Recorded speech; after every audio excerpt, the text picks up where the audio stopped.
guys, welcome to the start of a very special series here on Sports and Geekery. This is called the Pinball Challenge. What I'm going to attempt to do is play 365 different pinball machines in 365 days. What? Yes. And I mean play the pinball machines. I don't mean dropping a quarter in, flipping it a couple times and walking away. I mean really playing it multiple times, trying to get high scores, really learn the game a little bit. So I have all kinds of plans, driving all over the place, going to conventions, going to leagues, going to open gaming, arcades, barcades, laundromats. If they have pinball, I'm going to try to seek it out. And I'm going to try and do what I can to go with them. That's right. We both have, there's an app called Pindingo on iOS and Android. You can follow us on that and you'll see the pinball games that we're playing. I think I'm 365 games dash 365 days, and you're Luke. I'm Sports and Geekery. Oh, you're Sports and Geekery. All right, so that's the new account. So what I'm going to do is I'm going to post, take a picture of my score, where I played it, when I played it, some thoughts on the game. The first one here that you're going to see right now is I'm going to be playing 3 different machines. This one's a little longer than normal because we're getting started with it, but I'm playing the 3 machines that I own at the time, and that was Waterworld, Astro, and Racquetball. So that's the first video. I actually just bought another machine, but that'll be coming later, high speed. And then Target Alpha I played at a league night. So we're going to show a little bit of video. Now these are in my house, so I had a chance to really make some different video, take some shots of me playing, edit in the footage. But usually when I'll play like 6 or 7 games a night, I'll just give you a quick look at the machine, a little voiceover about the machine, and what I'm doing and where I'm doing it. But I plan on going to conventions. I'll have you there with me. You can see the videos of us traveling, conventions, all the different places I go to find these machines. It's going to be interesting. It's going to be a journey. It's going to be tough. Last year I played about 230 different machines, and that was going to a pinball convention and traveling quite a bit. So I got my work cut out for me this year. So it's going to be fun. Lucas will be along for the ride. We should do like a smaller challenge for you. Yeah. How many different pinball machines do you think you can play this year? 2. Hey, you finished. Success. Yes. Actually, I only have 3 on here, so. Oh. I beat it by 1. Almost doubled it already. So I'm doing 365. Why don't we do, say 150? Okay. That's a very aggressive number. Yes, but I won't be able to do it. It's supposed to be exciting. But you're going to Pintastic with us. They have well over 100 machines there. And then we'll have to get you out to some arcades and stuff, get you playing. So very cool, very cool. So that's Lucas will be doing 150. I'll be doing 365. Follow along with us. Leave comments if you like pinball. If you don't like pinball, see what it's all about. I have fallen in love with pinball, so it's a very good chance. I know we have a lot of younger viewers who may have never played pinball, so this is a good chance for you to follow along on something that's going to be pretty fun. Yeah. So try and get out of our state. Yeah, we're going to be traveling. We're going to be going Pennsylvania, Ohio, New York, Massachusetts, Rhode Island, Connecticut, New Hampshire, pretty much Maine, like the whole Vermont. top right part. Yeah. Just that whole. So yeah, I got some plans. So it'll be fun. So without further ado, we're going to start off with Waterworld, and so check this out. These are the games I own, and hope you enjoy it.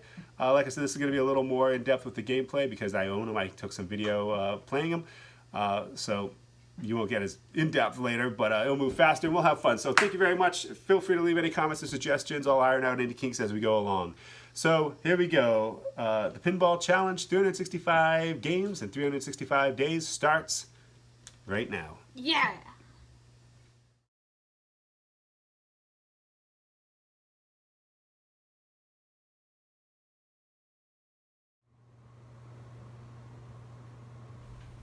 Waterworld was based on the movie of the same name, released in 1995. It came out 3 months after the movie, which was infamous for being the biggest budgeted movie of all time.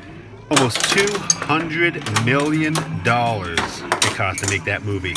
And unfortunately it had a bit of a bad reputation upon its release, so by the time the Gottlieb pinball machine came out, it was pretty much dead in the water, even though they did release 1,500 machines. It's one of the last 3 pinball machines that Gottlieb ever released. It was followed up by Mario Andrade, then Barbed Wire, which was the very last pinball machine before the company went under. Amazingly enough, it wasn't the pinball machines that doomed it, but it was rather an investment in gambling machines that did not pay off that sunk the ship, so to speak. So, Sink the D's. This is the interesting part of the machine. The ATOL will rotate over.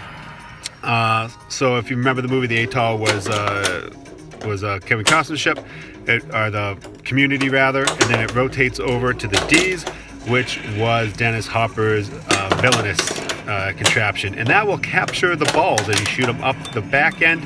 It'll capture up to 4 balls, and then if you drain the balls like I just did prior to getting 4, you will get 3 ball, 2 ball, or just the 1 ball that was up there. So it's kind of neat to keep going. Very visually attractive. I think it's actually a very, very good playing pinball machine. I think it is underrated due to the theme based on the movie.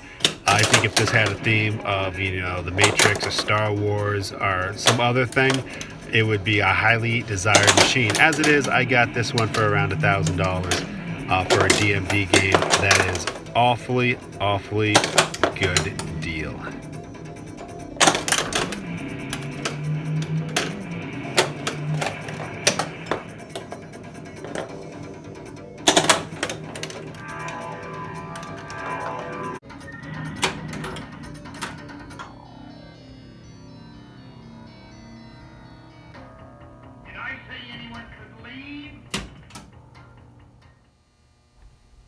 Racquetball was released in 1962. 2,700 units of this classic were released. The table is well renowned for its layout and also its difficulty. The goal of this game is to get all 12 of the balls into the back glass there. As you roll over one of the rollover switches, numbered 1 through 12, it will kick a ball up into the top back glass. When you get all 12, you've effectively beaten the game. The challenge comes on the out lanes there. As you can see, there's 4 out lanes that are lit that need to be rolled over. So you have to drain 4 times to have this happen. Lump up into the back glass. Very cool machine. It's a manual loader. So under the plunger, there's a button you push to manually lift the ball into play. Very cool, nice artifact. I actually did some of the touch-up on this particular play field that were worn through years and years of play.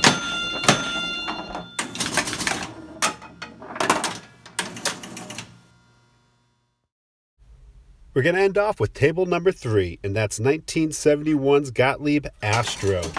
Released 2 years after Star Trek went off the air, you can see in the middle of this table it says Star Trek with 2 stars in between the lines. By getting various rollovers placed around the table, you can light up all 10 of those lights. And that'll activate all 3 pop bumpers for 1,000 points instead of 100. And you'll get, if you hit the green or the purple targets there, you'll get a ball added for each hit you do. Just fantastic artwork from Gordon Morrison, longtime Gottlieb artist. 2-inch flippers, very challenging, hard to catch the ball. Ed Krasinski, this is a table that he used in Foursquare, and it is unbelievably fun. It's my brother-in-law's favorite pinball machine out of all of them that I've had.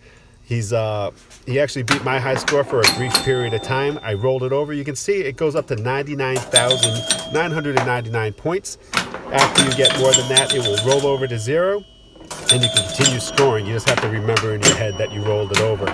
So my high score at one point was 129,000 points, and it adds up quickly. But right now, I've already rolled it once. I've got 9 balls in, and I'm going to roll it again for the second time, and my first time ever doing it.